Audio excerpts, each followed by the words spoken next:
السلام علیکم ورحمۃ اللہ وبرکاتہ۔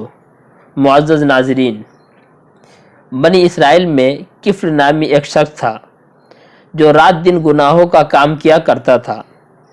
نفس کی کوئی خواہش ایسی نہ تھی جو اس نے پوری نہ کی ہو۔ ہر روز کسی نہ کسی عورت کو وہ پیسے دے کر اپنے گھر لاتا اور اس کے ساتھ رات گزارتا۔ ایک مرتبہ کی بات ہے کہ وہ ایک عورت کو 60 دینار دے کر بدکاری پر آمادہ کیا۔ جب وہ اس عورت کے ساتھ برائی کرنے کا ارادہ کیا تو وہ زاروں قطع رونے لگی اور اس کی آنکھوں سے آنسوؤں کی جھڑیاں جھڑنے لگی۔ یہ سب منظر دیکھ کر وہ حیران ہوا اور تعجب سے پوچھا، رونے کی کیا وجہ ہے اور یہ آنسو کیوں نکل رہے ہیں؟ تو وہ باعصمت خاتون لڑکھڑاتی ہوئی زبان سے بولی، مجھے اللہ کی نافرمانی اور اس کے عذاب سے ڈر لگ رہا ہے۔ واللہ اے کفل، میں کوئی بدکار عورت نہیں ہوں اور نہ آج تک میں نے اللہ کی نافرمانی کی ہے۔ فقر و فاقہ نے مجھے یہ دین دیکھنے پر مجبور کر دیا ہے۔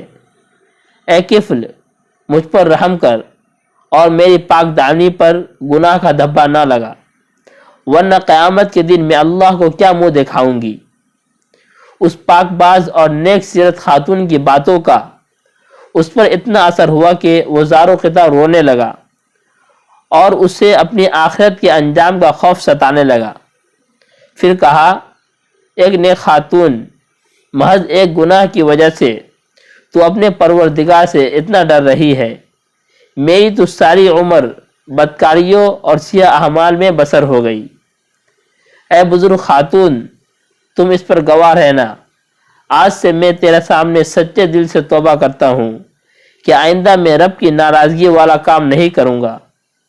یہ کہہ کر اس نے اس عورت کو بغیر ہاتھ لگائے جانے دیا اور وہ 60 دینار بھی دے دیے کہ اس سے اپنے گھر کا خرچ چلانا۔